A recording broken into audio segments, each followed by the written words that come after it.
दास म्हणता, माते कशाचे भय, रामा जाईन ज्या स्थळी सुख घना, होईल तेथे जय. रामाया भुवनात्रयी तुझ विणा, नाही तुझा तारक. रामा तू सकलार्थ पूर्ण करीशी, तू तात मी बालक. शुका सारिखी पूर्ण वैराग्य ज्याचे, वसिष्ठा परी ज्ञान योगेश्वराचे.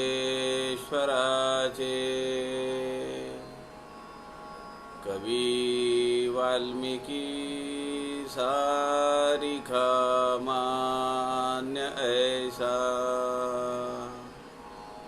नमस्कार माझा सद्गुरु रामदासा.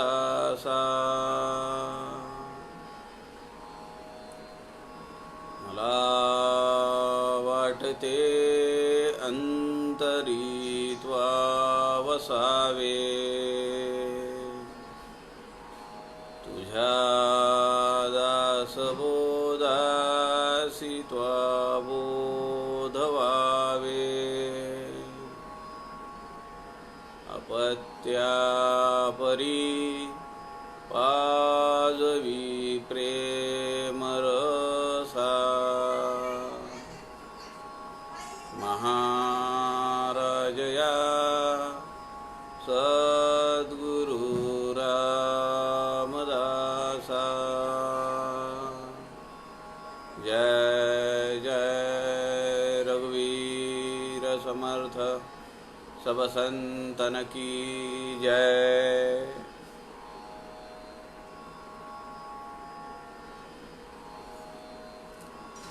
सज्जन हो नमस्कार. समर्थ रामदास स्वामींच्या ग्रंथराज दासबोध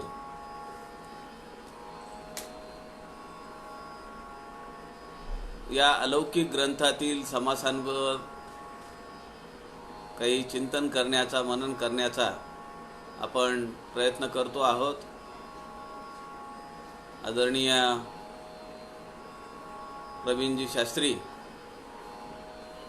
यांच्या संत समागम या लाईव्ह फेसबुक पेज या माध्यमातून आपण हा व्याप 100 दिवसापेक्षा जास्त दिवसांपासून करतो आहोत. आपण सगळे विचक्षण श्रोते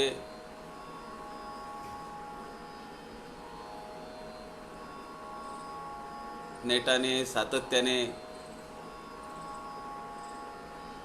माझ्या अभ्यासाला हुरूप देऊन आपण हे सगळे श्रवण करत आहात. 2 वाजल्यापासून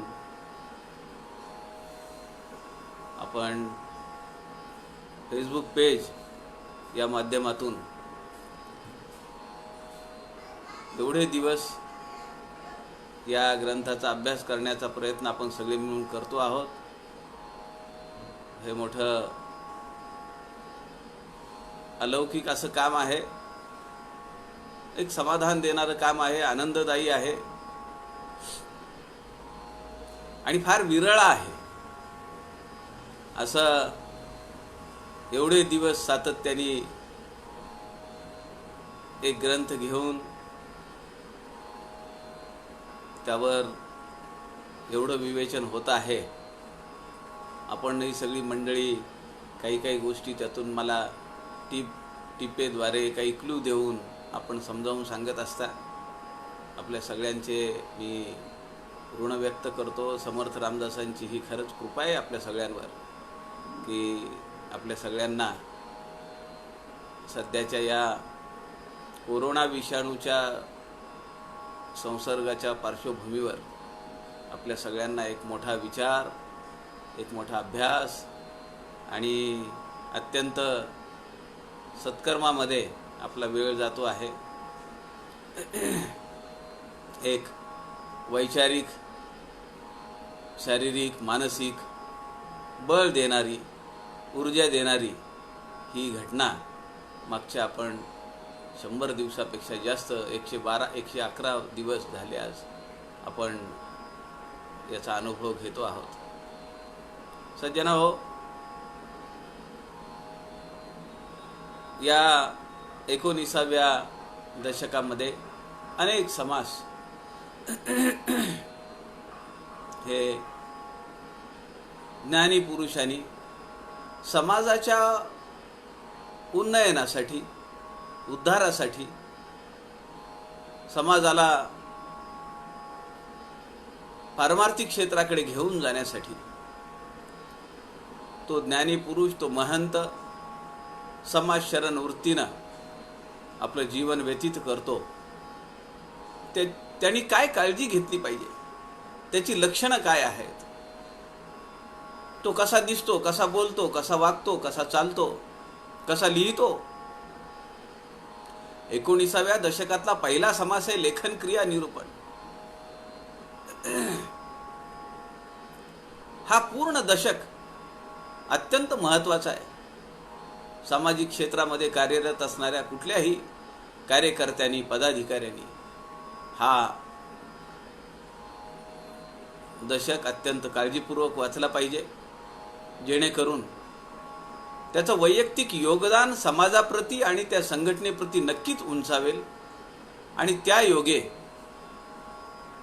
त्या संघटनेचं काम सुद्धा ललामभूत असं होईल, भूषणावह असं होईल, असा विश्वास समर्थ रामदासांना वाटतो.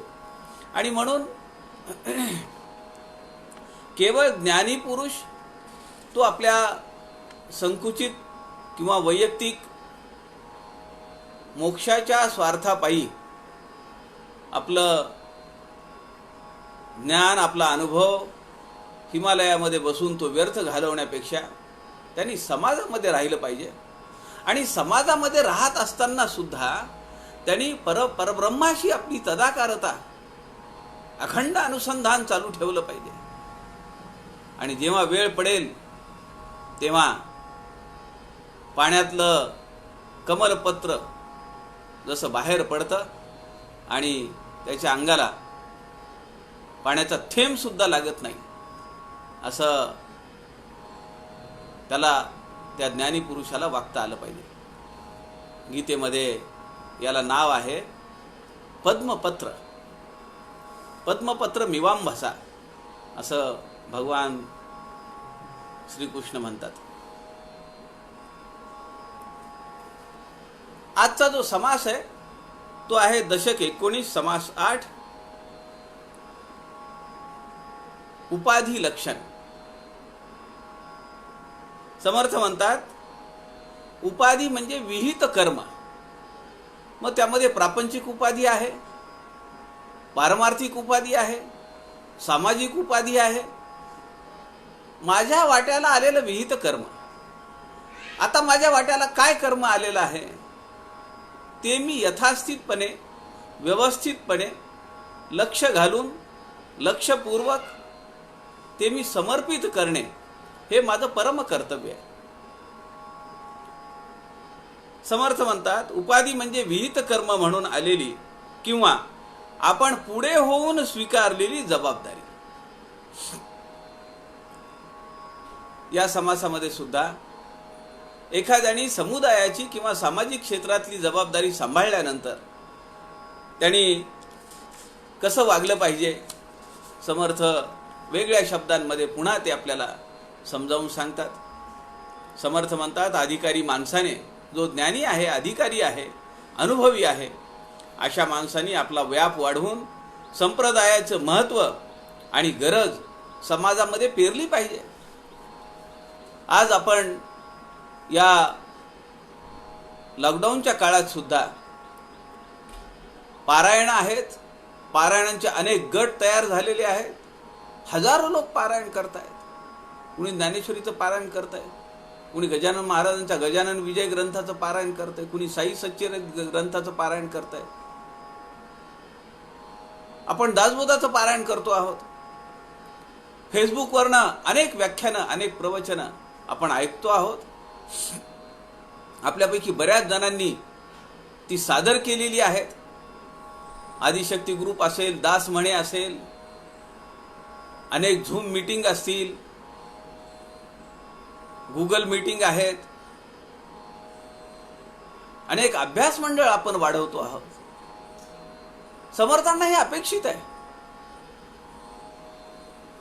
आपल्या वाट्याला आलेलं विहित कर्म करत त्याचा व्याप वाढवणं, त्याचा प्रचार प्रसार करणं आणि आपण अलिप्त राहणं, हे सगळं करत असताना त्याची नशा आपल्या डोक्यात न शिरता आपण ते काम किती जोमाने करू, याला आपण समर्थ हृदय नानासाहेब देवांचा निस्पृह व्याप असं म्हणलंय.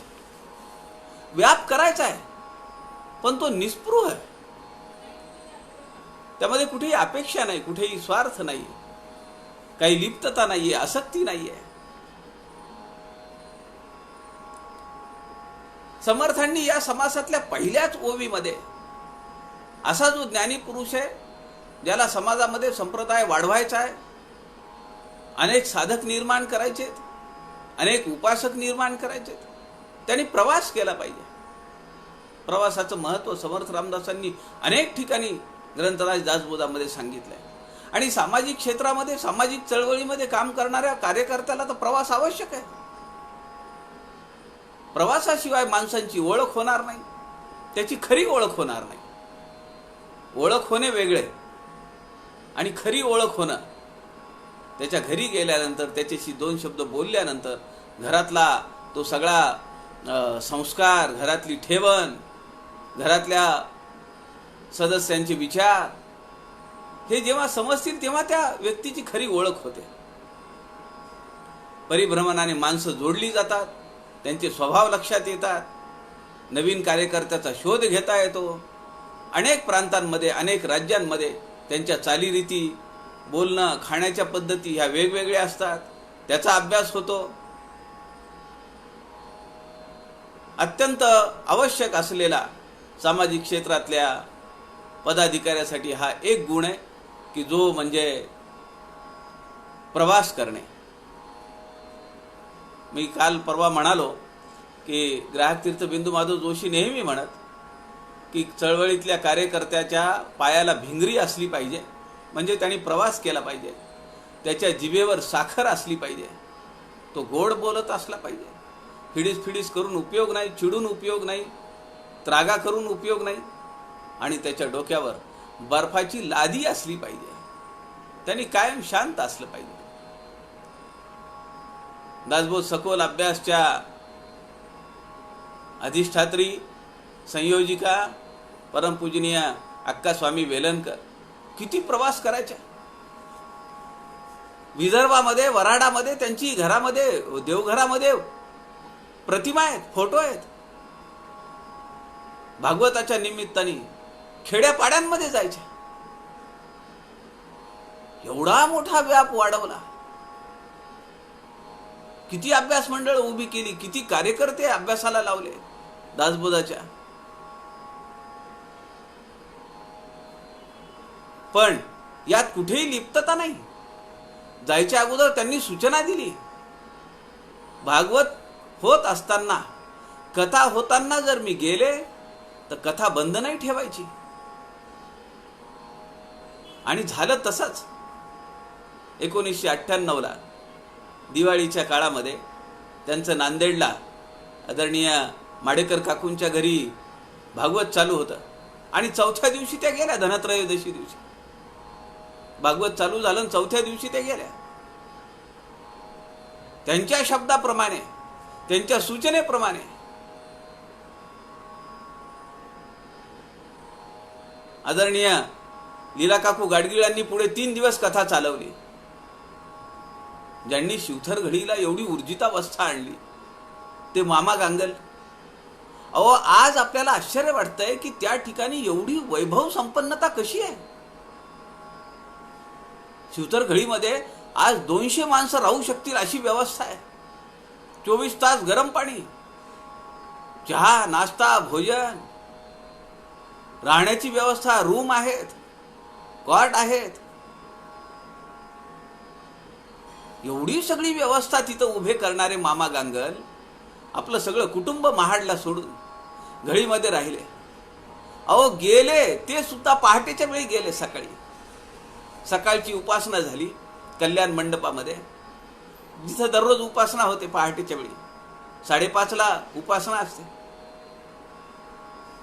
आणि तो जो ओटा आहे त्या ओट्यावर समर्थांचा एक मोठा फोटो होता, जिथं आता प्रतिमा उभी आहे, मूर्ती उभी आहे त्या कल्याण मंडपामध्ये. त्या ओट्यावर डोकं ठेवून त्यांनी शेवटचा श्वास घेतला. लोक किती मोठं कार्य उभा करतात, पण त्यात कुठेही अडकत नाहीत. उपाधी वाढवायची आहे.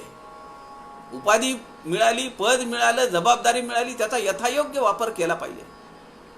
तर संप्रदाय वाढेल, तर आमची चळवळ वाढेल, तर आमच्या संघटनेचं काम वाढेल.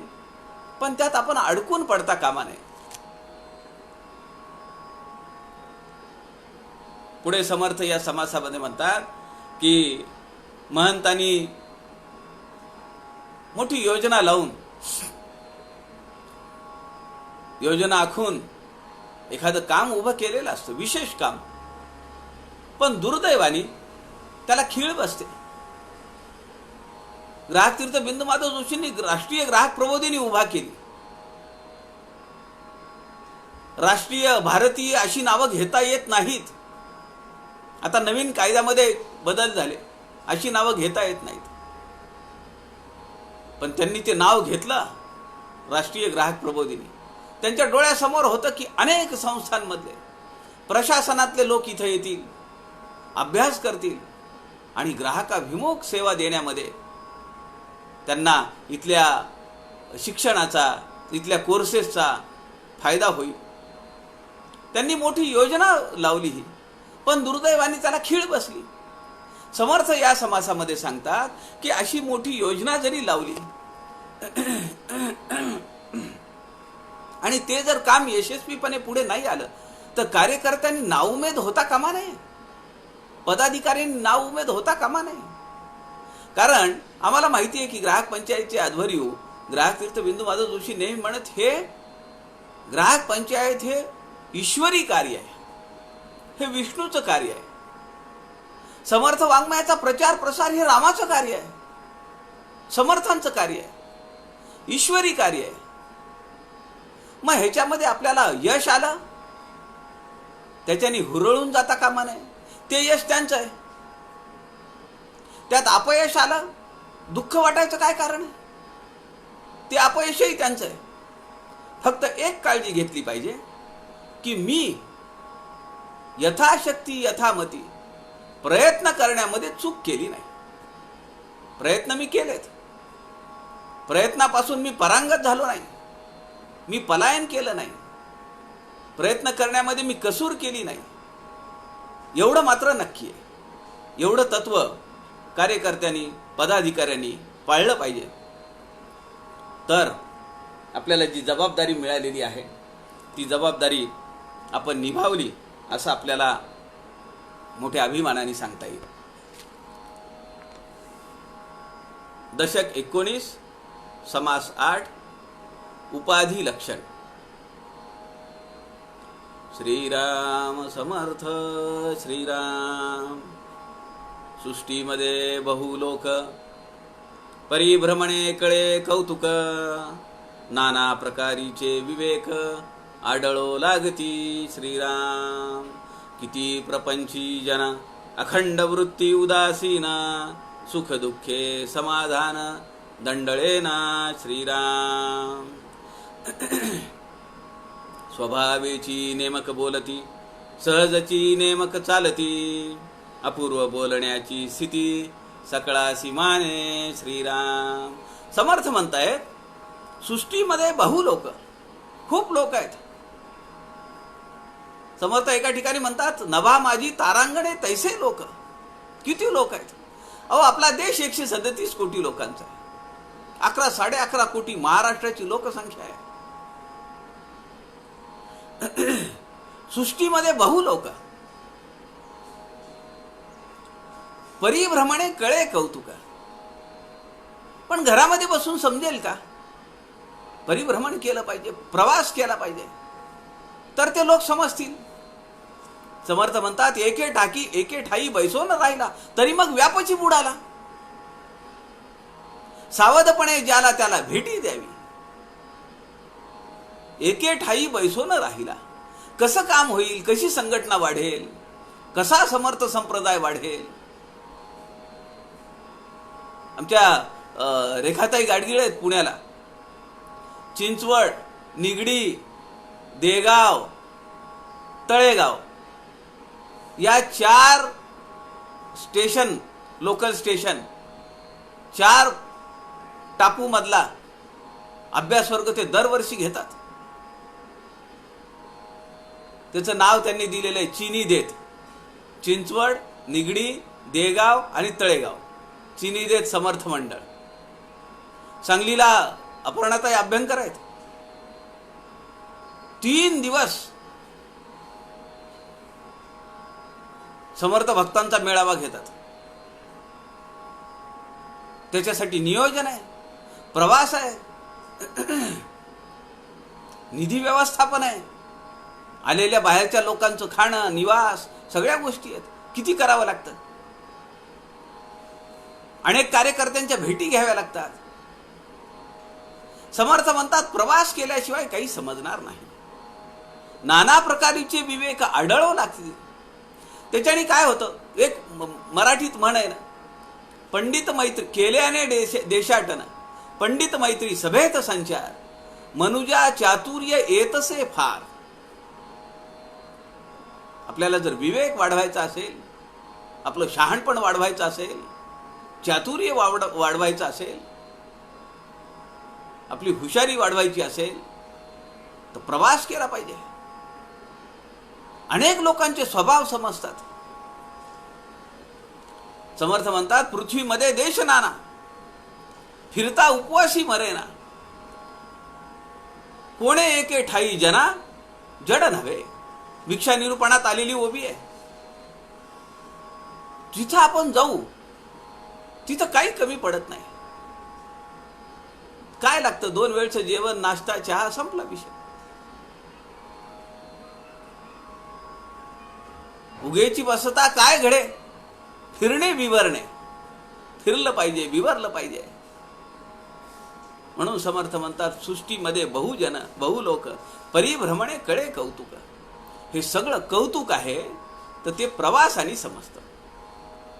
अनेक मंडळांचे अभ्यास वर्ग असतात. आता ह्या फेब्रुवारी-मार्च पासून, मार्चमध्ये आम्ही पंत महाराजांच्या मठामध्ये बाळेकुंद्रीला 2 दिवसांचा दासबोध सखोल अभ्यास उपक्रमातल्या समीक्षकांचा मेळावा घेतला. 40 लोक उपस्थित होते. तेव्हा प्रवास केला पाहिजे तर समजेल ना, पंत महाराज कसे राहिले, कसे वागले, तिथले कार्यकर्ते कसे आहेत.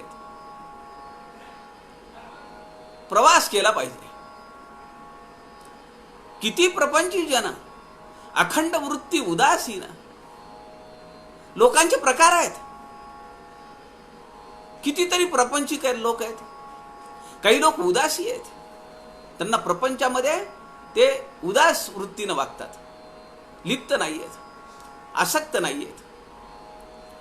सुख दुःखे समाधान दंडळे ना. समर्थ म्हणतात, हे सुख दुःख शब्द पुढे घ्यायचा आणि समाधान दंडळे ना हा एक शब्द वाचायचा. समाधानाला खंड पडत नाही. अनेक लोकांमध्ये राहा, त्यांच्याशी मिळून मिसळून राहा. स्वभावेची नेमक बोलती, सहजची नेमक चालती, अपूर्व बोलण्याची स्थिती, सकळासी माने श्रीराम. असा हा जो ज्ञानी पुरुष आहे, ज्याला लोकसंग्रह करण्याचा एक छंद आहे, आवड आहे, एक कर्म म्हणून तो, विहित कर्म म्हणून तो हे सगळं काम करतोय, त्याचं लक्षण आहे. स्वभावेची नेमक बोलती, नेमकेपणाने बोलतो, पाल्लाळ लावत नाही, गाठ ठेवून बोलत नाही, आडवं बोलत नाही, सरळ सरळ बोलतो. नेमक सहजची नेमक चालती, सहजपणे त्यांचं चालणं बोलणं त्याच्यामध्ये फरक नाही आहे. कहनी और कथनी में फर्क नहीं है. बोले तैसा चाले त्याची वंदावी पाऊले, त्याचं वर्णन आहे. अपूर्व बोलण्याची स्थिती सकळाशी माने. तो जे बोलतोय ते अपूर्व बोलतो, जे सगळ्यांना समजत नाही तो ते समजावून सांगतो, आणि ते सगळ्यांना मान्य होत आहे. अमानी मानदो मान्यो लोक स्वामी त्रिलोक धृक, सुमेधा मेध जो धन्य हा सत्य मेधा धरा धरा. तिन्ही लोकांमध्ये त्याचं नेतृत्व मान्य केलं जात आहे. असा हा ज्ञानी पुरुष आहे. सहजची ताळज्ञान येते, स्वभावेची रागज्ञान उमटते, सहजची कळत जाते न्यायनीती लक्षण. श्रीराम परिभ्रमण करत असताना, प्रवास करत असताना अनेक लोकांचा परिचय होतो, अनेक विद्या शिकता येतात, अनेक गोष्टींचं ज्ञान होतं. सहजची ताळ ज्ञान येते. गायनी कळातलं ही लक्षण आहेत सगळी. गाता येतं, गायला शिकता येतं. आपण एखाद्या मठामध्ये गेलो, तिथं भजन चालू असतात, उपासना चालू असते, आपल्याला वाटतं एखादं पद मी म्हणतो, माणूस गाऊ लागतो. सहजची कळत जाते न्यायनीती लक्षण. कसं वागलं पाहिजे लोकांशी, किती चांगलं वागलं पाहिजे, काही ठिकाणी कसं नेमकं बोललं पाहिजे, फारच सगळं उघडं करून नाही सांगता येणार. वागण्याच्या पद्धती त्या सुद्धा समर्थ म्हणतात न्याय नीती लक्षण. न्यायाच्या नीतीची एखादा आडळे गाजी, सकळ लोक अखंड राजी, सदा सर्वदा आवडी ताजी प्राणी मात्राची. श्रीराम काय सुरेख ओवी समर्थ म्हणतायत. एखादा आडळे गाजी, अशा लोकांमध्ये एखादी दोन माणसं जरा तिरपट स्वभावाची, तिरसट स्वभावाची असणारच. एवढा लोकांचा समुदाय आपल्याला सांभाळायचा आहे. काही लोक तरेवाईकपणे बोलणारे असणार ना. आम्ही शिवतरगडीमध्ये एकत्र जमतो, 150-150 लोक असतात. 7 दिवस 150 लोकांचा चहा, नाश्ता, भोजन, निवास. आपल्या घरी 2 माणसं आले तर आपली त्रेडातील पीठ उडते. समर्थांचं घर आहे ते, काय कमी पडणार आहे. पण त्यामध्ये काही माणसं असतातच ना खोडी काढणारे. कधी मीठ जास्त झालं, तिखट कमी पडलं, चालायचं. किंवा संध्याकाळचा काही कार्यक्रम आहे, विविध गुणदर्शन मनोरंजनाचा कार्यक्रम, मग कुणी पद्य म्हणतं. काही माणसांना वाटतं रोज मी म्हणलं पाहिजे, माझं नाव रोज आलं पाहिजे, मग ते हमरी तुमरीवर येतात. मी एवढं चांगलं म्हणतो, माझं नाव घेत नाही म्हणतात. अशी माणसं भेटणार. सकळ लोक अखंड राजी, पण बाकीचे सगळे लोक तुम्हाला त्यांनी मान्यता दिलेली आहे. अखंड राजी, तुम्ही म्हणाल ते करायला तयार आहेत. सदा सर्वदा आवडी ताजी प्राणी मात्राची. त्या सगळ्यांना एकमेकांना भेटून, एकमेकांशी वार्तालाप करून त्यांना खूप आनंद होतो. सदा सर्वदा आवडी ताजी प्राणी मात्राची. अनेक लोकांना भेटलं, तुमच्याकडे काय चाललंय, आमच्याकडे काय चाललंय, आम्ही हा उपक्रम राबवला, आम्ही तो उपक्रम राबवला. संगीत नाटक सादर करतात तिथे. परमपूजनीय अक्का स्वामींच्या बलभीम महाराज म्हणून ज्यांच्या त्या अनुग्रहित ब्रह्मात्मबोध, त्याची सगळी तयारी अगोदरपासून 2-2 महिने अगोदर तयारी. कुणाकडे कोणतं पात्र आहे, कुणाकडे कोणतं पात्र आहे, त्याची रिहर्सल, त्याची ते डायलॉग पाठ करणं, किती तयारी आहे.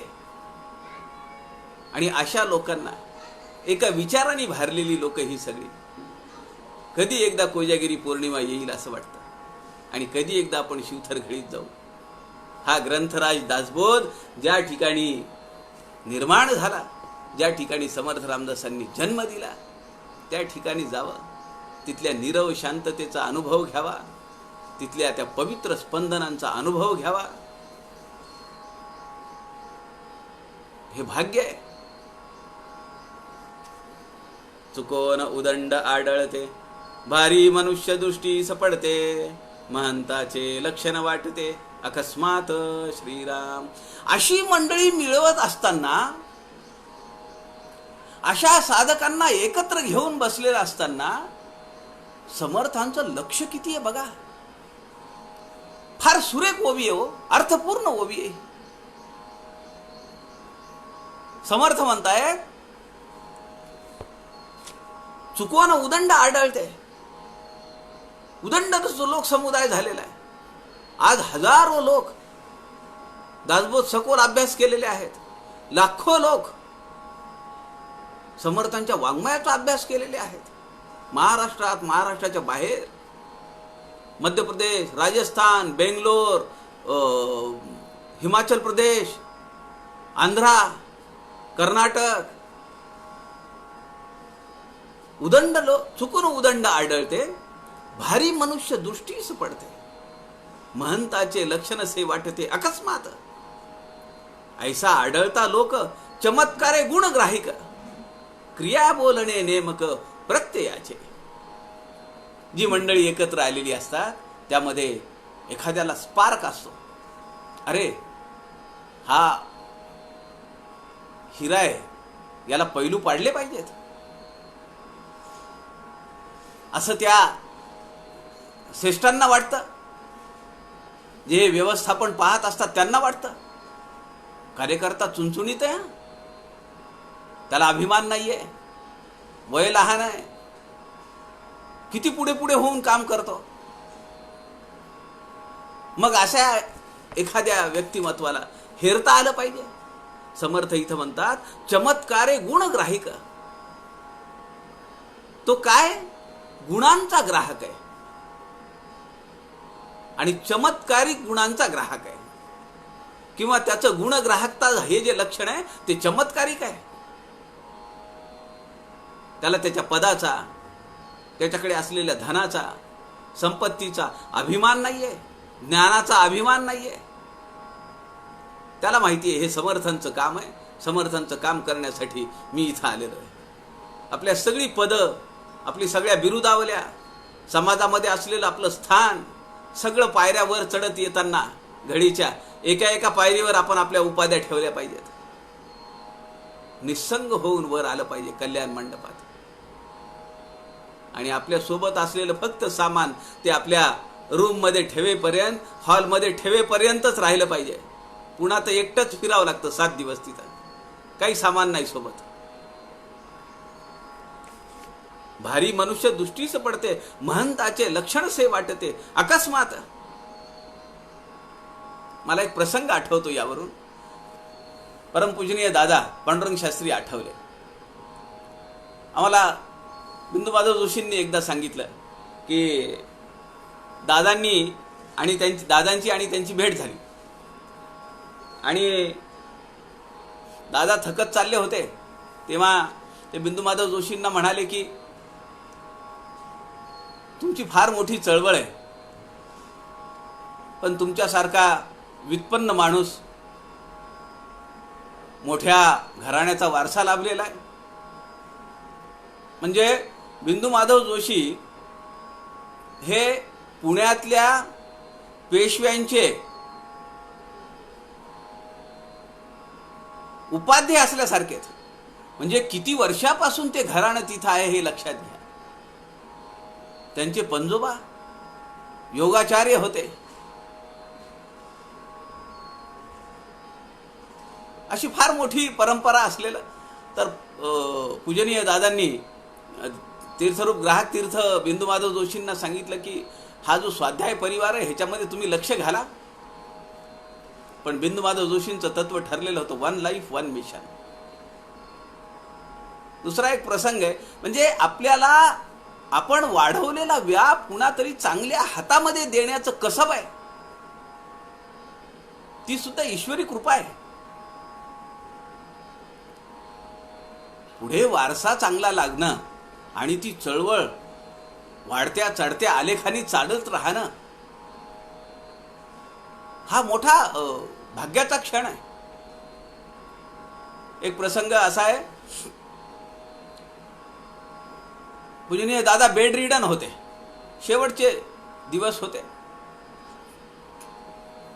आणि पूजनीय आप्पा स्वामी वरदानंद भारती त्यांना भेटायला गेले. त्यांचा त्या दोघांचा खूप स्नेह होता. म्हणजे परवा एक आठवण सांगताना त्यांचे चिरंजीव आदरणीय महेश महाराज म्हणाले की दादा यायचे 2-3 तासासाठी, पण आठवडाभर अगोदर आप्पा तयारी करायचे. बसायला चादर, गादी कुठली आहे, व्यवस्था काय आहे, कशी टापटीप, कशी व्यवस्था, जेवणामध्ये काय असेल, नाश्त्यात काय असेल, किती तयारी आहे. त्यांचा खूप स्नेह होता. असं झालं की आप्पा भेटायला गेले स्वामी वरदानंद भारती. बराच वेळ गप्पा चालल्या. आता दोघंही शिस्तीचे माणसं आहेत. अर्ध्या तासाची भेट ठरली होती, पाऊण तास झाला, 1 तास झाला, 1.5 तास झाला. पुढचे कार्यक्रम सगळे अडकले ना. कार्यकर्त्यांची चुळबुळ चालू झाली. आप्पा 2 वेळा उठले, पण काय ईश्वरी योजना असते, पुन्हा त्यांची भेट होणार नव्हती. दादांनी पुन्हा त्यांना बसवून घेतलं. पण जेव्हा खूप वेळ झाला तेव्हा स्वामी वरदानंद उठले आणि ते म्हणाले की दादा ठीक आहे, आता मी निघतो, फार वेळ झाला. तरी एक आठवण त्यांनी सांगितली. 1999ला, आज मला ते वर्ष आठवत नव्हतं, आणि पुरस्कार कुठला दिला. अहो 32 पुरस्कार पांडुरंग शास्त्री आठवलेंना मिळालेले आहेत. त्यातले निम्मे पुरस्कार तर बाहेरचे आहेत, बाहेरच्या देशांमधले. सगळ्यात मोठा पुरस्कार टेम्पल्टन पुरस्कार 7.5 लाख 1997ला मिळालेला. 7.5 लाख पाऊंडचा पुरस्कार. काय किंमत आहे, काय राशी किती आहे ही धनाची राशी. किती उपाधी लक्षण आपण करतो आहोत, समासाचा अभ्यास करतो आहोत. माणसाने आपल्या उपाधीला किती वाढवलं पाहिजे, आपला संप्रदाय किती वाढवला पाहिजे, आपली चळवळ किती व्यापक केली पाहिजे, त्याची ही उदाहरणं आहेत सगळी. आणि ती चळवळ कुणाच्या हातात द्यायला पाहिजे, गुणग्राहिक असला पाहिजे, महंताची लक्षणं त्याच्या अंगी असली पाहिजेत. आमचे मित्र आदरणीय पिंपरवार सावकार, ते सध्या अंदमानला आहेत. मी त्यांना मेसेज टाकला की पूजनीय दादांना राष्ट्रपतींच्या हस्ते पद्मविभूषण पुरस्कार कोणत्या साली मिळाला, मला तेवढं कळवा प्लीज. त्यांनी मला यादीच पाठवली, 30-32 पुरस्कारांची यादी ती पाठवली. मला सांगायचा मुद्दा असा आहे की पांडुरंग शास्त्रींनी दादांचा हात हातात घेतला, पांडुरंग शास्त्रींनी आप्पांचा हात हातात घेतला, दादांनी आप्पांचा हात हातात घेतला आणि ते म्हणाले, आप्पा तुम्ही माझ्यापेक्षा मोठे आहात. मला जेव्हा राष्ट्रपतींच्या हस्ते सर्वोच्च पुरस्कार पद्मविभूषण देण्यात आला, मला राष्ट्रपतींनी विचारलं, अप्पाजी आपके रिलेटिव्ह, तुमचे नातेवाईक वगैरे कुठे असतात. तर दादा आप्पांना म्हणाले,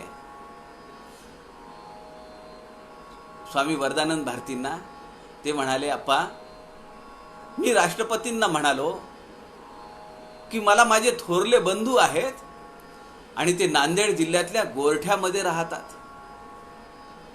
अनंत महाराज आठवले आणि ते पांडुरंग शास्त्री आठवले, दोघंही आठवले, दोघंही कोकणस्थ. आपली एखादी चळवळ कुणाच्या हातात द्यावी, समर्थ म्हणतात की कुणाच्या हातात द्यायला पाहिजे. एखादा भारी मनुष्य दृष्टीस पडतो, भारी शब्द वापरलाय समर्थांनी, त्याला हेरता आलं पाहिजे, त्याला पैलू पाडता आले पाहिजेत. महंताचे लक्षण से वाटते अकस्मात ऐसा आढळता लोक, चमत्कारे गुणग्राहिक, क्रिया बोलणे नेमक प्रत्ययाचे.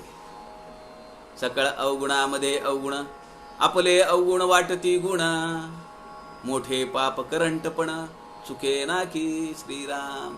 समर्थ म्हणतात बघा, या तिसऱ्या चरणामध्ये समर्थांनी दोन अत्यंत बेकार शब्द वापरलेत, पाप आणि करंटपण. बळा आगळे राम कोदंडधारी, बळा हे विशेषण आहे, महाभक्त प्रल्हाद, महा हे विशेषण आहे. तसं इथं पापाला विशेषण करंट लावलंय का करंटाला विशेषण पाप लावलंय? समर्थ म्हणतात सकळ अवगुणामध्ये अवगुण. जो ज्ञानी पुरुष आहे, ज्याला लोकसंघटनेचं काम करायचं आहे, लोकसंग्रह करायचा आहे, त्याच्यासाठी फार मोठी धोक्याची सूचना समर्थांनी या ओवीमध्ये दिली आहे. समर्थ म्हणतात सकळ अवगुणामध्ये अवगुण. सगळ्या अवगुणांमध्ये सगळ्यात मोठा गुण कोणता म्हणाले? अवगुण. तो पुढे सांगतायत आपले अवगुण वाटती गुण. माझ्या अंगी असलेले दुर्गुण हे मला गुण वाटतात. दुसऱ्याचं मला कुसळ दिसतंय, माझं मला मुसळ दिसत नाही. दुसऱ्यांच्या चुकांचा मी जज आहे, माझ्या चुकांचा मी वकील आहे. आपले अवगुण वाटती गुण. मी भडभड बोलतो, भसभस बोलतो लोकांना, आणि शेखी काय मिरवतो, मी स्पष्ट वक्ताय, मी घाबरत नाही कुणाला. अरे पण लोकांची मनं दुखावतात, त्याचं काय? काय चाटायचे तुमच्या स्पष्ट वक्तपणाला? संघटनेचं काम करत असताना अशी उदाहरणं येतात. एखादा कार्यकर्ता आपल्याला वाटतं की अरे बहुत बढिया है आदमी है, त्याचा गुण गौरव होतो, त्याचा मान सन्मान होतो, संघटनेमध्ये त्याला वावा वावा मिळते, कीर्ती मिळते, कानात वारे शिरतं. मी आहे म्हणून संघटनेचं काम आहे. अरे संघटनाचं वय काय, संघटनेची पाठीमागची भूमिका काय, तत्वज्ञान काय, तुम्ही कधी आले? पण त्याला वाटतं, कारण त्याच्याकडे जबाबदाऱ्या दिलेल्या असतात, पद दिलेलं असतो, अधिकार दिलेले असतात, त्याच्या लक्षातच येत नाहीये संघटनेच्या वलयामुळे माझं नाव मोठं होत आहे. त्याला असं वाटतं की माझ्यामुळे संघटनेचा रोप वाढतोय. आपले अवगुण वाटती गुण. मग तो अद्वा बोलायला लागतो, हे काम करत नाही, तो काम करत नाही, तो फालतू आहे, हा असाच आहे, तो तसाच आहे. मग तूच एकटा घडलास का? बाकीचे सगळे वाईट आहेत. समर्थ म्हणतात सकळ अवगुणामध्ये अवगुण, आपले अवगुण वाटती गुण, मोठे पाप करंटपण चुके नाकी. हे एवढं मोठं पाप आहे असं वाटणं. ज्या दिवशी पदाधिकाऱ्याला वाटेल की मी मोठा आहे, माझ्यामुळे हे सगळं काम होत आहे, त्या दिवशी त्याच्या रासाचा पहिला दिवस आला असं समजायचं. त्याला नाही समजत ते, कारण डोक्यात नशा असते. माझी वाहवा होतीये, माझं कौतुक होत आहे, माझ्या सह्या सगळीकडे चालतायत, माझं लिखाण चांगलं आहे, माझं बोलणं चांगलं आहे, माझं वक्तृत्व चांगलं आहे, माझा अभ्यास चांगला आहे. डोक्यात हवा शिरते. मला आता पद मिळालेलं आहे, अशी नशा डोक्यामध्ये. पुढे समर्थ म्हणतात करंटपण चुके ना की, त्याच्या आयुष्याचा नाश झाल्याशिवाय राहत नाही. फार महत्वाची ओवी आहे ही, अर्थपूर्ण ओवी आहे. ढाळेची काम होते सदा, जे जपल्याने नव्हे सर्वदा, तेथे पिळपेचाची आपदा, आडळेची ना श्रीराम. एकासी अभ्यासिता नये, एकासी स्वभावेची ये, ऐसा भगवंताचा महिमा काय, कैसा कळे ना श्रीराम. आता इथं काम होताना त्यातलं गुपित समर्थ सांगतायत. ढाळेची काम होते सदा. ढाळेची म्हणजे तडजोडीने, तेजस्वीपणाने एखादं काम करावं लागतं. जे जपल्याने नव्हे सर्वदा. प्रत्येक ठिकाणी जपूनच काम केलं पाहिजे, फार विचारपूर्वकच केलं पाहिजे असं नाहीये. एखादं काम सहजपणे होऊन जातं. परवा उत्पात महाराज म्हणाले, आदरणीय भागवताचार्य वाना उत्पात महाराज म्हणाले की पूजनीय आप्पांच्या एका शब्दाखातर पंढरपूरमध्ये गावातली जागा मिळाली सावरकर विचार प्रतिष्ठानला, आणि त्या जागेची किंमत 1 कोटी रुपये. सहज होऊन गेलं ते काम. ते नगराध्यक्ष असताना त्यांना ते झालं नाही, पण आप्पांच्या एका शब्दाखातर ते झालं, स्वामी वरदानंद भारतींच्या. आणि त्या ठिकाणी 1 कोटी रुपये खर्च करून एक वाचनालय उभं केलंय, एक सभागृह उभं केलंय. 30 सावरकर साहित्य संमेलन त्या प्रतिष्ठाननी घेतली आतापर्यंत. 30 संमेलन. किती मोठं काम झालं एका साध्या शब्दाखातर. पण शब्द कुणी टाकलाय तो महत्वाचा आहे. समर्थ म्हणतात, डाळेची काम होते साधा. एखादं काम सहजपणे होऊन जातं. जे जपल्याने नव्हे सर्वदा. खूप फुंकून फुंकून फुंकून फुंकून किंवा खूप जपून विचारपूर्वक ते काम नाही होऊ शकत, पण पटकन होऊन जातं. तेथे पीळ पेचाची आपदा आढळेची ना. तिथं फार पीळ, फार विचार, फार योजना करायची गरज पडत नाही. संघटनेचं काम आहे असं. एकाशी अभ्यासिता नाहीये. आता जसं संघटनेचं काम किंवा एखाद्या मंडळाचं काम होतं, तसं व्यक्तीचं काम कसं होतं ते समर्थ सांगतायत. एकाशी अभ्यासिता नाहीये. खूप अभ्यास करूनही त्याला जमत नाही. एकाशी स्वभावाची आहे. एखाद्याला सहजपणे ते घडून जातं. त्याला वाटतं हे काय काही विशेष केलं नाही मी. काल माझा सकाळी मोबाईल बंद पडला 8:30 वाजता. म्हणजे मोबाईल डाटा चालू होत नव्हता. बराच वेळा बंद केला, स्विच ऑफ केला, एअरप्लेन मोडला टाकला, रिबूट केला, पण ते चालूच होईना. 12:30 वाजले. मग मी आमच्या समोरच्या सारंग जोशी इंजिनियर आहे तो त्याच्याकडे गेलो. त्याला म्हणलं, अरे बाबा सकाळी 8:30 वाजल्यापासून माझा मोबाईल बंद पडलाय. म्हणलं माझा आता दुपारी लाईव्ह फेसबुक पेज आहे. तो म्हणला, हो काका मला माहिती आहे, दुपारी 2 वाजता तुमचं असतं. मी म्हणलं हे डाटा चालू होत नाहीये, नेट चालू होत नाही. त्यांनी 5 मिनिटं काय काय काय काय इकडे तिकडे केलं. मी म्हणलं काय केलं, हे घ्या म्हणला.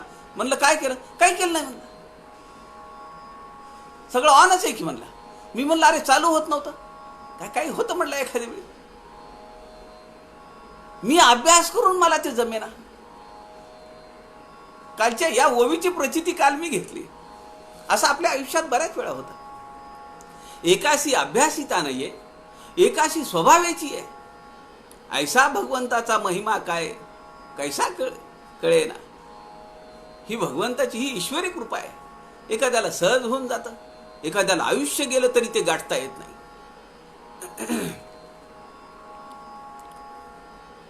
मोठी राजकारणे चुकती, राजकारणा वेढा लागती, नाना चुकीची फजिती, चहूकडे श्रीराम.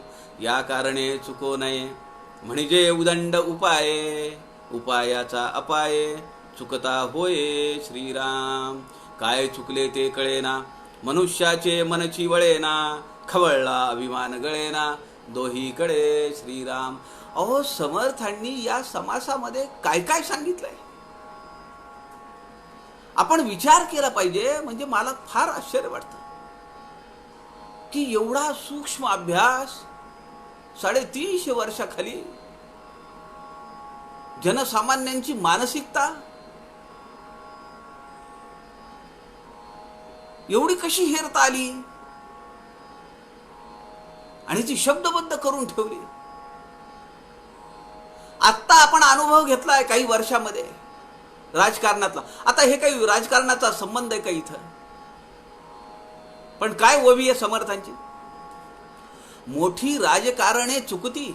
मोठी लोक राजकारण चुकू शकतात. राजकारणा वेढा लागती, त्यामुळे राजकारणाला खीळ बसते. नाना चुकीची फजिती चहूकडे. आम्ही समझोता एक्सप्रेस काढली, शांतता एक्सप्रेस काढली आणि रेल्वे चालू झाली, भाईचारा. आणि काय झालं? कारगिलचं युद्ध आम्हाला झेलावं लागलं. सगळ्या म्हणजे विमानातून इकडे तिकडे जाताना, तिकडून इकडे येताना, चर्चा भेटी गाठी होत असताना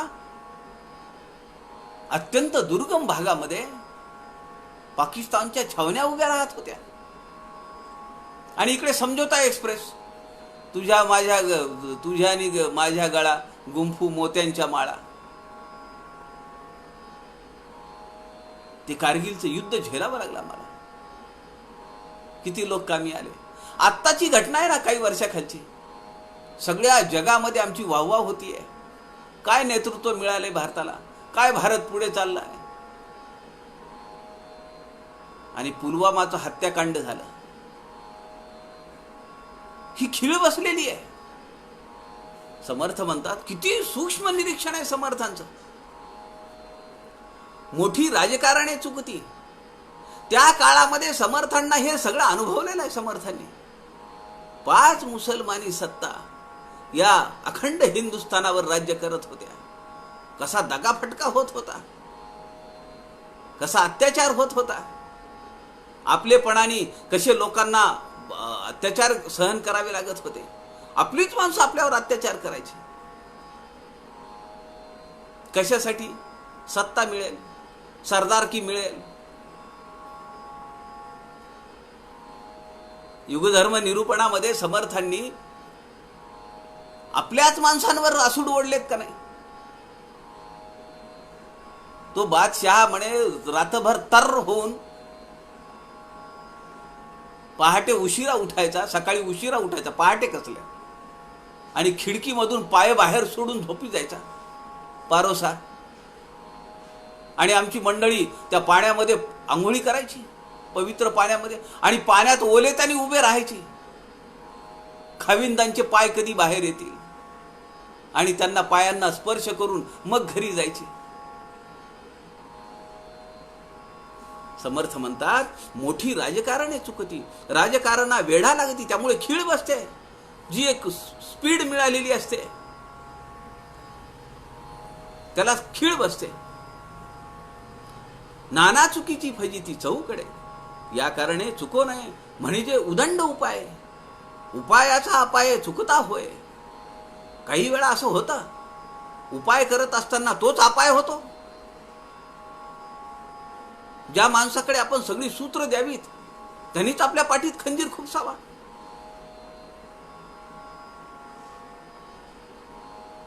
ग्राहक तीर्थ बिंदू माधव जोशींनी शेवटच्या काळामध्ये त्यांना हे सगळं सहन करावं लागलं.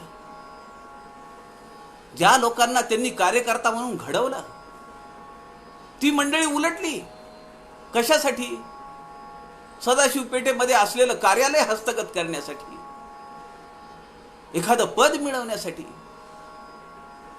त्या पदाच्या माध्यमातून धन मिळवण्यासाठी. कारण बिंदू माधव जोशी तर पद्मपत्र मीमांसा होते, काही घेणं नाही देणं नाही. पण लोकांना तर स्वार्थ आहे, त्यात बुडालेले आकंठ. काय चुकले ते कळेना, मनुष्याचे मनची वळेना, खवळला अभिमान गळेना, दोहीकडे श्रीराम. अवघे फडची नासती, लोकांची मने भंगती, कोठे चुकते युक्ती, काही कळेना श्रीराम. व्यापे विन आटोप केला, तो अवघा घसरतची गेला, अकलेचा बंद नाही घातला, दुरी दृष्टीने श्रीराम. समर्थ म्हणतात की एवढं सगळं नियोजन करून सुद्धा काही वेळा असं होतं, आपण ठरवलेलं असतं या वर्षी 10 जणांना पत्रद्वारा दासबोध अभ्यासला प्रवेश घ्यायला लावायचा आहे. आपला दरवर्षीचा नियम आहे म्हणून आपण करत असतो. किंवा यावर्षी आपल्याला पाडव्यापासून हनुमान जयंतीपर्यंत एखादा उपक्रम राबवायचा आहे. दरवर्षी आपण काही ना काहीतरी करतो. यावर्षी 15 दिवस अखंड उपक्रम राबवायचा आहे, पण होत नाही. ती त्याची योजना आहे. आपल्याकडे या ओव्यांमधून समर्थांना असं सांगायचं की त्याचा उद्वेग करणं, चिंता करणं, निराश होणं हे कार्यकर्त्याला नाही झेपणार. किंवा त्यांनी करू नये, असं त्या वागू नये. खवळला अभिमान दोहीकडे का वाटायला पाहिजे? नैराश्य पण नाही आणि आनंद पण नाही. हे त्यांचं यश आहे असं म्हणायचं. अपयश आलं, एखादी योजना आपण लावली आणि ती नाही झाली तर आपण वैषम्य का वाटून घ्यायचं? आपण तर तयारी केली आहे. आपण प्रयत्नामध्ये कसूर नाही केली. ती रामाची इच्छा. कारण देव आहे बहुता काळाचा, आपण 2 दिवसांचा. आपल्याला काय समजतं? मी करता नाहीये. ही जी सगळी योजना आहे, मी फक्त माध्यम आहे. ही सगळी योजना त्या रामाची आहे. राम करता म्हणता पावसी, यश कीर्ती प्रताप. मी करताय से म्हणसी, तेणे तू कष्टी होसी. मी करतो, मी येऊ करतो, मी येऊ केलं तेऊ केलं, मग भोग आता रडत बस. मी करताय से म्हणसी, तेणे तू कष्टी होसी. राम करता म्हणता पावशी. जर तू ते सगळं क्रेडिट रामाला दिलं तर काय मिळेल? यश, कीर्ती आणि प्रताप. समर्थांची वचन आहेत. खोटं मानायचा, संशय घ्यायचं काही कारणच नाहीये. आणि जर मी करता असेल तर मग माझ्या मनाप्रमाणे व्हायला पाहिजे ना. ते होत नाही. अहो, प्रपंचात गोष्टी आपल्या मनासारख्या घडत नाहीत. समाजाचं काय घेऊन बसलाय तुम्ही? परमार्थातलं काय घेऊन बसलाय?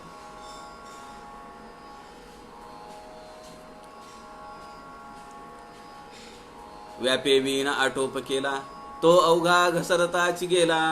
अकलेचा बंध नाही घातला, दुरी दृष्टीने श्रीराम. एखादे मनुष्य ते शिळे, त्याचे करण्याची बावळे. नाना विकल्पाचे जाळे, करून टाकी श्रीराम. काही वेळा काय होतं की आपण एखादी योजना लावलेली असते आणि त्याचा मुक्त्यार कुणाला तरी केलेला असतो, पण तो जर त्या पट्टीचा नसेल तर सगळीकडे छीचीच होणार. समर्थ म्हणतात, एखादे मनुष्य ते शिळे, त्याच्या हाताला यशच नाही. रोते क्यों तो म्हणे मेरी सूरत ही ऐसी है. त्याचे करण्याची बावळे, काहीतरी वेड्यासारखंच करून ठेवतो. अशा माणसाला जबाबदारी दिली तर चालेल का? कुणी माणूस नाहीये म्हणून एखाद्या संघटनेमध्ये आपण त्याला मोठी जबाबदारी दिली. अहो, त्याला त्याचा आगापिछाच माहिती नाही ना. मग तो व्यापची बुडाला. सगळे लोक म्हणतात, अहो हे काय चाललंय? हे काही संपर्क ठेवत नाहीत, आमच्याशी बोलत नाहीत, आमची ओळख करून घेत नाहीत, आम्हाला भेटायला येत नाही. आम्ही त्यांच्याकडे गेलो तर ते भेटत नाही. आम्ही फोन करतो ते दुपारी फोन बंद ठेवतात. ते म्हणतात मी दुपारी 3 ते 5 फोन घेत नाही. मग आमचे मिस कॉल पडलेले तरी आम्हाला फोन ते करत नाहीत. कसं काम वाढेल? सौहार्दपूर्ण वातावरण असलं पाहिजे, चर्चा झाली पाहिजे, संवाद असला पाहिजे, काही ना काहीतरी निमित्ताने आपला संपर्क असला पाहिजे. कौतुकासाठी, वाढदिवसासाठी. पूर आला, पुराची चौकशी करायला पाहिजे. खूप ऊन पडलं, उन्हाची चौकशी करायला पाहिजे. कोरोनाने खूप बळी गेले, तुमच्याकडे कसं आहे म्हणून फोन करायला काय हरकत आहे? काळजी घ्या बरं, जपून राहा बरं. ज्याला आपण जबाबदारी देऊ तो किती तयार आहे हे संघटनेच्या ज्येष्ठ कार्यकर्त्यांच्या लक्षात आलं पाहिजे. नाहीतर सगळं काम पाणी पडतं. त्याचा अनुभव सगळ्यांना आहे, तुम्हाला आहे, मला आहे. आपण बरीच जण बऱ्याच संस्थांमध्ये काम करतो. माणूस जर योग्यतेचा नसेल तर तो सगळी वाट लावतो. त्याच्यात समर्पण बुद्धी नसेल, समर्पण वृत्ती नसेल काय उपयोग आहे? खूप पैसा आहे, खूप वेळ आहे, पण 10 रुपये खर्च करून रिक्षानी त्या ठिकाणी जाणं आणि 2 तास कार्यालयात बसणं असं जर शक्य नसेल, कसं काम वाढेल मला सांगा? संप्रदायाचं काम वाढवत असताना, चळवळीचं काम वाढवत असताना आपल्याला हा बारीक विचार केला पाहिजे. त्या गुप्त कल्पना कोणास कळाव्या, कोणे येऊन आटोपाव्या, ज्याच्या त्याने कराव्या बळकट बुद्धी श्रीराम, ज्यासी उपाधी आवरेना तेणे उपाधी वाढवावी ना, सावचित्त करून या मना समाधाने असावे श्रीराम. समर्थ म्हणतात, एखादा व्याप वाढवलाय, एखादी संघटना वाढवली आहे, आणि जर आपल्या मनाविरुद्ध काही होत असेल किंवा तो जो कारभार जर आपल्याला आटोपता येत नसेल, तर शांतपणे बसून राहावं, पण चुकीचं होऊ देऊ नये. एक प्रसंग तुम्हाला सांगतो, फार टची आहे. ग्राहक तीर्थ बिंदू माधव जोशी 10 मे 2015 गेले आणि आम्ही, त्यांची इच्छा नव्हती, त्यांनी कधीही घरातल्या कुटुंबाला कुठलंही पद दिलं नाही आणि सक्रिय ग्राहक चळवळीत येऊ दिलं नाही. पण ते 2-3-4 महिने सारखं हॉस्पिटल घरी आणायचं, पुन्हा न्यायचं, बेड रिडन असल्यासारखे घरातच होते ते, बेड रिडन असे काही नव्हते. आम्ही काय केलं की आम्ही त्यांची जी मुलगी आहे अंजुताई, तिला म्हणलं तू पुणे शहरातल्या कामामध्ये लक्ष घाल ग्राहक पंचायतीच्या. हे बिंदू माधव जोशींना पटत नव्हतं. सज्जनाहो, तुम्हाला आश्चर्य वाटेल, काय अवतारी पुरुष कसे असतात. एक 5-6 महिने गेल्यानंतर बिंदू माधव जोशींचे चिरंजीव बिपिन दादांचा फोन आला. ते म्हणाले, पुण्यात कधी येणार आहेत? म्हटलं पुढच्या आठवड्यात येणार आहे. म्हणाले, तुम्ही 2-3 जण या आणि फुरसतीनं या, जमलं तर मुक्कामालाच या. म्हणलं ठीक आहे. आम्ही गेलो, जेवण वगैरे झाली, बसलो आम्ही. आई म्हटलं, बरं दादा, तुम्ही म्हणालात की काही बोलायचं, काही महत्त्वाचं काम आहे, काय? ते म्हणाले, हो महत्त्वाचंच आहे. उठून ते मध्ये गेले आणि त्यांनी एक पाकिट आणलं. वर लिहिलेलं होतं, माझ्या पश्चात उघडावे, खाली सही बिंदू माधव जोशी. आता ते काय झालं की नाना गेले मे मध्ये, आणि त्यानंतर पुढच्या 1-2 महिन्यानंतर दुःखातून बाहेर आल्यानंतर ते सगळी त्यांची कात्रणं, त्यांच्या वह्या, त्यांचे रजिस्टर, त्यांच्या डायऱ्या, लिहिलेली पत्र, हे सगळं काढायचं काम चालू केलं. त्याच्यामध्ये हे पाकिट मिळालं, बंद पाकिट. त्यावर लिहिलेलं आहे, माझ्या पश्चात उघडावे, बिंदू माधव जोशी, खाली सही आहे. ते उघडले त्यांनी. त्यामध्ये लिहिलेलं होतं, माझ्या जवळची माणसं, कार्यकर्ते माझ्या घरातल्या लोकांना ग्राहक पंचायतीचं काम करण्यासाठी उद्युक्त करत आहेत. हे माझ्या स्वभावात बसणारे नाही. ग्राहक पंचायत ही काही दोषांची चळवळ नव्हे. मला जर आनंदात पाहायचं असेल तर माझ्या घरातल्या, माझ्या कुटुंबातल्या कुठल्याही सदस्यांनी पद घेऊन किंवा सक्रिय होऊन ग्राहक चळवळीचं काम करता नव्हे. त्यांनी आमच्या समोर पत्र ठेवलं. त्यांनी विचारलं, काय करायचं सांगा आता. आम्ही म्हणलं, काय करायचं म्हणजे यावर काही चर्चा करायची आहे का? संपला विषय. उद्यापासून आम्ही कुणालाही म्हणणार नाही तुमच्या घरातल्यापैकी की एखाद्या बैठकीला चला, एखाद्या कार्यक्रमाला चला. बिलकुल नाही.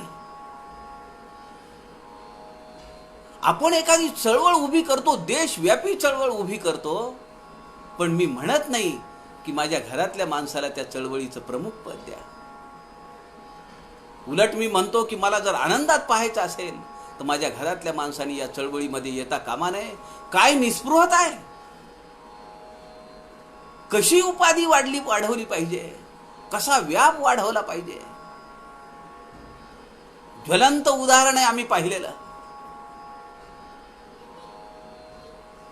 पूजनीय आप्पांनी, स्वामी वरदानंद भारतींनी एवढा मोठा व्याप उभा केला. 2 पिशव्या करून पाठवल्या. एकामध्ये मोजे आहे, चष्मा आहे, अंगावरचं वस्त्र आहे, कफनी आहे, एकामध्ये आपली जपाची माळ आहे, पेन आहे, हातमोजे आहेत. हे देऊन तिकडे 2 मठामध्ये देऊन टाका. कुठल्याही उपाधीमध्ये नाही. पुढे आलेलं आहे. समर्थ म्हणतायत त्या ठिकाणी, त्या गुप्त कल्पना कोणास कळाव्या. जी योजना लावलेली आहे ती गुप्त असली पाहिजे. त्याची जास्त चर्चा होता कामा नये. कोणी येऊन आटोप्याव्या, ज्याच्या त्याने कराव्या बळकट बुद्धी. ज्यासी उपाधी आवरेना, तेणे उपाधी वाढवावी ना.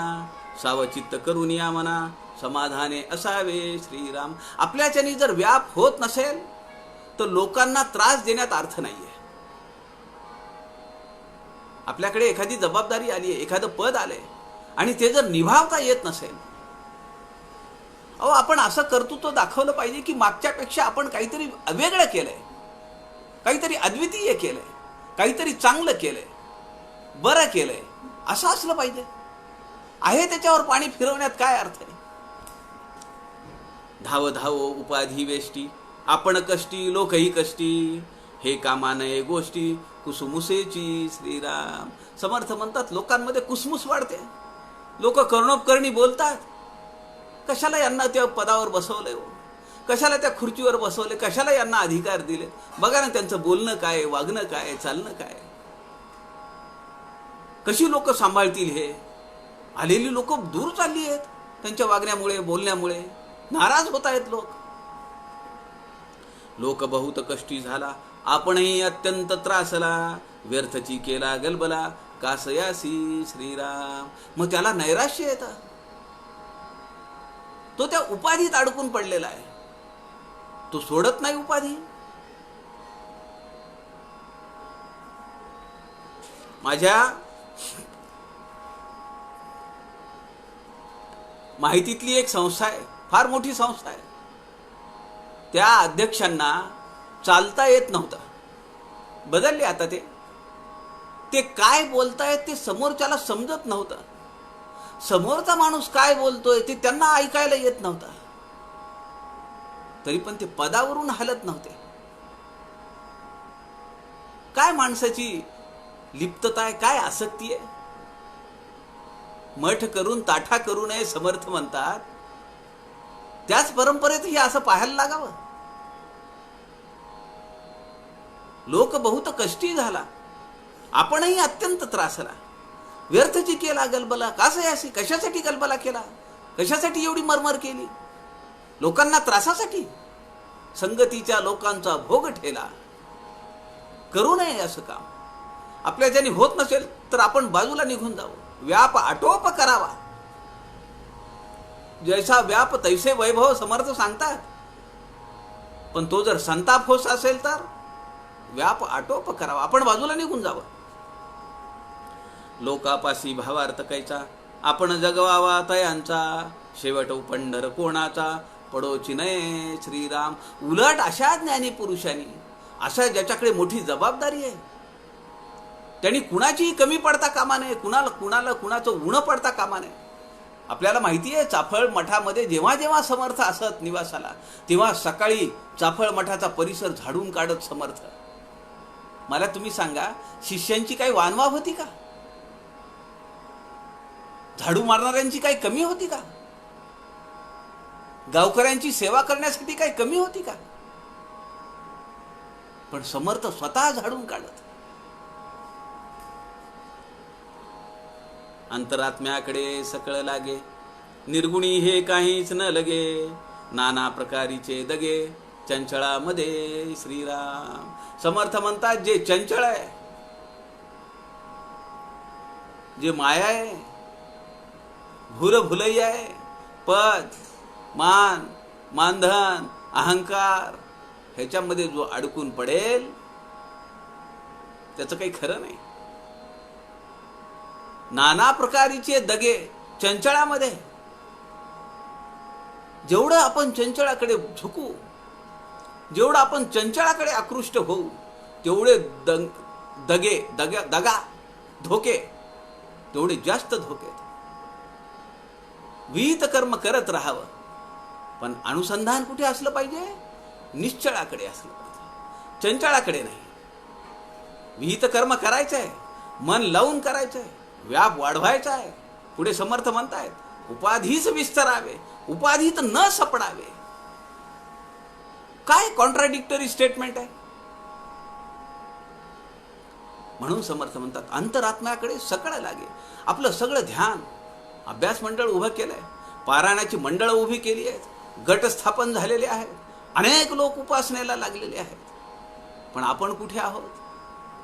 मी अध्यक्ष आहे, मी उपाध्यक्ष आहे, मी संघटक आहे, मला खुर्चीवर बसवा, मी ज्ञानी आहे, माझं भाषण ठेवा. शुद्ध विश्रांतीचे स्थळ ते एक निर्मळ निश्चळ, तेथे विकारची सकळ निर्विकार होती. श्रीराम. आपलं जर अनुसंधान अंतरात्म्याकडे असेल, आपलं जर अनुसंधान परमात्म्याकडे असेल, तर सगळे विकार समर्थ म्हणतात निर्विकार होतात. व्याप करायचा आहे, मंडळ वाढवायचं आहे, साधना वाढवायची आहे, उपासक वाढवायचे आहेत, साधक वाढवायचे आहेत. पण आपण कसं असलं पाहिजे? निर्लेप. निर्लेप भांड्यांची किंमत जास्त आहे का नाही? का किंमत जास्त आहे? आपली जर किंमत वाढवायची असेल, भांड्याचीच किंमत वाढते असं नाही. निर्लेप माणसाची पण किंमत वाढते. म्हणून आपल्याला निर्लेप राहता आलं पाहिजे. उद्वेग अवघे तुटो न जाती, मनासी वाटे विश्रांती, ऐसी दुर्लभ परब्रह्मस्थिती विवेके सांभाळावी. श्रीराम. प्रिकॉशनरी स्टेटमेंट आहे समर्थांचा. व्याप वाढवलाय, खूप पसारा वाढलाय, अनेक मठ स्थापन झालेत, अनेक अभ्यास मंडळ स्थापन झाले, अनेक शाखा काम करतायत, राज्यभर अनेक राज्यांमध्ये काम चालू आहे, उपासना मंडळ वाढलेली आहेत. पण आपली अखंड स्थिती परब्रह्माशी असली पाहिजे. ऐसी दुर्लभ परब्रह्म स्थिती, त्याच्याशी तदाकारता विवेकाने, समर्थ म्हणतात विवेकाने सांभाळली पाहिजे. सगळ्यांना जमत नाही, फार लवकर हवा शिरते. आपणास उपाधी मुळीच नाही, ऋणानुबंधे मिळाले सर्वही, आल्या गेल्याची क्षिती नाही, ऐसे झाले पाहिजे. श्रीराम. माझी फार अत्यंत आवडती ओवी आहे ही. फार गोड ओवी आहे, अर्थपूर्ण ओवी आहे. समर्थ म्हणतात आपणास उपाधी मुळीच नाही. कसलं पद घेऊन बसला तू? कसली उपाधी आहे तुला? कसला मोठेपणा मिरवतो? पुढे समर्थ म्हणतात ऋणानुबंधे मिळाले सर्वही. हे जे तुला काही मिळालंय ना, पद मिळालंय, मानधन मिळालंय, पैसा मिळालाय, संपत्ती मिळाली, अधिकार मिळाले, हे कशामुळे मिळालं तुला? ऋणानुबंधे. काहीतरी संचित आहे, काहीतरी चांगलं काम केलंय म्हणून हे तुला मिळालंय. त्याचा अक्करबाजपणा दाखवू नको, गमजा करू नको, अहंकार करू नको. पुढे समर्थ म्हणतात आल्या गेल्याची क्षिती नाही, ऐसे झाले पाहिजे. आलं काय आणि गेलं काय, चिकटून नाही बसायचं. एखादं पद मिळालं की लोक सोडत नाहीत, अधिकार सोडत नाहीत, कारण त्यांना माहिती आहे त्या पदामुळे आपलं मोठेपण आहे. मग ते पद सोडलं तर कोण विचारणार आहे मला उद्या? ती एक काय म्हणतो त्याला निगेटिव्ह जी भावना आहे, मला कुणीच विचारणार नाही उद्या, म्हणून ते पद सोडायचं नाही. समर्थ म्हणतात आल्या गेल्याची क्षिती नाही, ऐसे झाले पाहिजे. आज आहे उद्या नाही. मग फक्त पदच नव्हे तर हे शरीर सुद्धा. जियो तो ऐसा जियो कि सब कुछ मेरा है, मरो तो ऐसा मरो कि मेरा कुछ भी नहीं है. म्हणजे कुठेही लिप्तता नाही आहे. काहीच नसेल तर जाताना कुठे अडकेल जीव. आणि समजा मोठा व्याप असेल तर अनेक कार्यकर्ते आहेत, अनेक मंडळ आहेत, अनेक उद्योगधंदे आहेत, अनेक नातेवाईक आहेत. मग जीव अडकेल त्याच्यामध्ये. धन संपत्ती इस्टेट फ्लॅट, फार्म हाऊस, ते असून सुद्धा ते काहीही नाही असं वागता आलं पाहिजे. फार माझी आवडती ओवी आहे. जो उपाधीस कंटाळला तो निवांत होऊन बैसला, आटोपेना तो गलबला कासयासी श्रीराम. समर्थ म्हणतायत, जो उपाधीस कंटाळला तो निवांत होऊन बैसला. उपाधीच्या आसक्तीत नाहीये, त्या मोठेपणाच्या अहंतेत नाहीये, ज्ञानाच्या अहंकारात नाहीये. मी खूप लोक पाहिली आहेत, अहो ज्यांनी निस्पृहतेचे धडे द्यावेत समाजाला, ज्यांनी अहंकार सोडा म्हणून व्यासपीठावरनं प्रवचन करावीत, खाली उतरल्याबरोबर ते चिडतात. दार का नाही उघडलं गाडीचं बनवून, मला दार उघडायला लावलं, क्षुल्लक बाब आहे. मी येत असताना गेटचं कुलूप का नाही काढलं म्हणून चिडतात, बोलत नाहीत. एका ठिकाणी असंच झालं, मला खूप वाईट वाटलं. सुनील दादा माझे शेजारी होते, एक मोठी व्यक्ती. त्यांना पोचवण्यासाठी म्हणून आम्ही आलो आणि ते गेट उघडायचं होतं. गेट उघडायला थोडा उशीर झाला. त्यांना राग आला, ते चिडले, गाडीमध्ये बसले. त्यांना चीड किंवा एवढा राग आला, माझ्या बाबतीत घडलेला प्रसंग आहे, काय लाजायचं त्याच्यात सांगायला.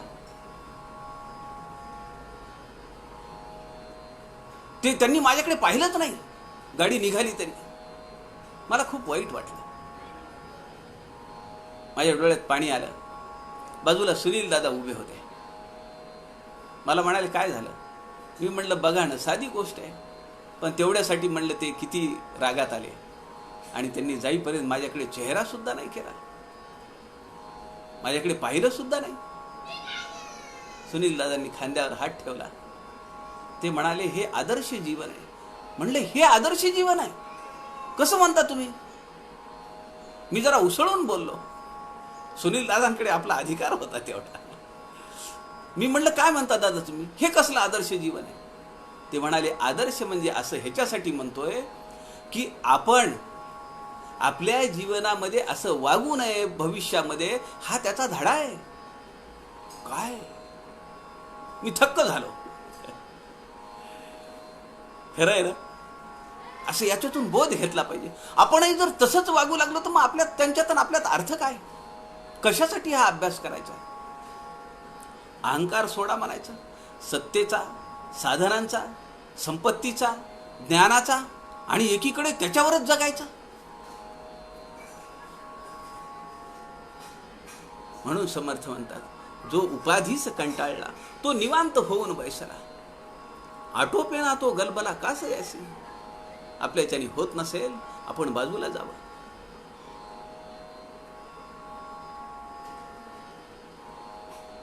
काही गलबला काही निवळ, ऐसा कंठीत जावा काळ, जेणेकरिता विश्रांती वेळ आपणासी फावे श्रीराम.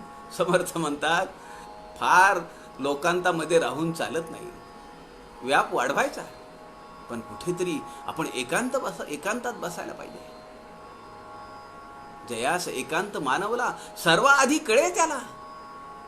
म्हणून समर्थांच्या जीवनाचा दृष्टिकोन, समर्थांच्या जीवनाचा आदर्श आपण घेतला पाहिजे.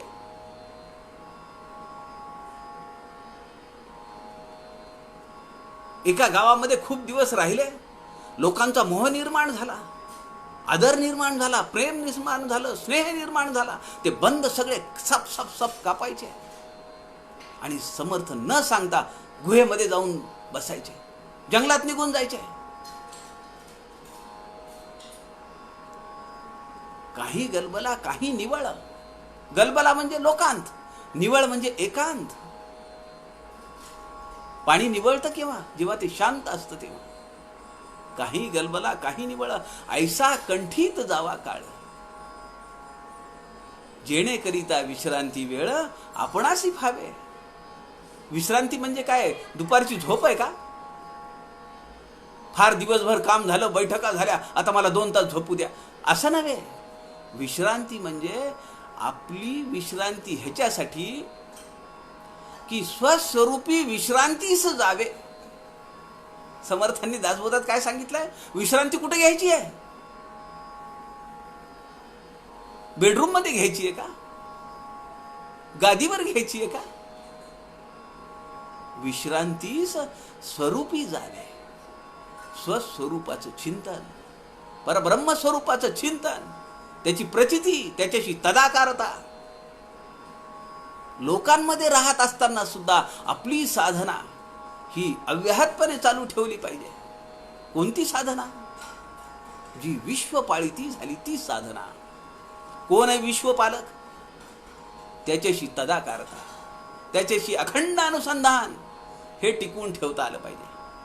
उपाधी काही राहत नाही, समाधाना एवढे थोर नाही, नरदेहे प्राप्त होत नाही, क्षण क्षणा श्रीराम. क्षणाला नरदेह प्राप्त होतो का? आता आपण जर युगांची रचना पाहिली आणि ब्रह्मदेवाचा एक दिवस म्हणजे आपले किती हजारो वर्ष आहेत, लाखो वर्ष आहेत, त्या मानाने मग क्षणाक्षणाला नरदेह आहे, क्षणाक्षणाला जन्म मृत्यू आहे. समर्थ म्हणतात आयुष्य निपटची थोडे. असे किती किडे आहेत, किती जीवजंतू आहेत, जन्म झाल्यानंतर काही तासात मरतात. आपण किती जगतो त्या मानाने आपलं आयुष्य किती आहे? ब्रह्मदेवाच्या एका दिवसाच्या मानाने आपलं आयुष्य किती आहे? एका क्षणापुरतं आहे. नरदेह भेटणार नाही, स्वरूपी विश्रांतीस जावे. उपाधी काही राहत नाही. हा मान, हे पद, ही सत्ता कुणी अमरपट्टा घेऊन आलाय का? काही राहत नाही. आज है कल नाही. कुठे भुलला, कुठे अडकून पडला, कशाचा गमजा, कशाची नशा, कशाचा तोरा मिरवायचा. उपाधी काही राहत नाही, समाधाना एवढे थोर नाही. समाधान कुठे मिळेल? शाश्वत समाधान परब्रह्म स्वरूपाशी तदाकारता. विश्रांती स्वरूपी विश्रांती गेल्यानंतर समाधान मिळतं. नरदेह प्राप्त होत नाही, क्षणक्षणा. अहो, समर्थांचं आयुष्य आपल्या समोर आहे ना. हजारो शिष्य तयार झाले, हजारो. अहो, 11वी पिढी समर्थांच्या समोर होती. 11वी पिढी म्हणजे लावा हिशोब आता. 11वी पिढी समर्थांच्या जीवनामध्ये तयार आहे. किती मठ, 1100 मठ, किती मंदिर, हजारो हनुमंताची मंदिर. व्याप काय कमी आहे? उपाधी काय छोटी आहे? पण सगळं बाजूला सोडलं. देवालय रामाचे व्हावे. माझा मोठेपणा नको. मी तर चाललो गडावर, चाफळला सुद्धा नाही, नाही तर मलाच लोक बसतील, राम बाजूला पडेल. म्हणून समर्थ गडावर गेले. सगळा व्याप गुंडाळला, व्याप आटोप केला. नरदेह प्राप्त होत नाही, क्षणाक्षणा. आणि आपल्याला स्वस्वरूपी विश्रांतीस जाणे. कार्य करायचं आहे, साधना उभी करायची आहे, मंडळ उभी करायची आहे, उपासना वाढवली पाहिजे, आपला सामुदायिक चळवळ वाढवली पाहिजे, आपली संघटनेचा कार्यव्याप वाढवला पाहिजे. पण आपण कसं असलं पाहिजे? सबसे अलग. काही गलबला, काही निवळ, असं जीवन जगता येण्यासाठी, समर्थांच्या वाङ्मयाचा अभ्यास करण्यासाठी उद्या दुपारी पुनश्च भेटूया. आपल्या सगळ्यांच्या हृदयस्थ परमेश्वरास नमस्कार करतो. झालेली सेवा समर्थांच्या चरणी अर्पण करतो. जय जय रघुवीर समर्थ.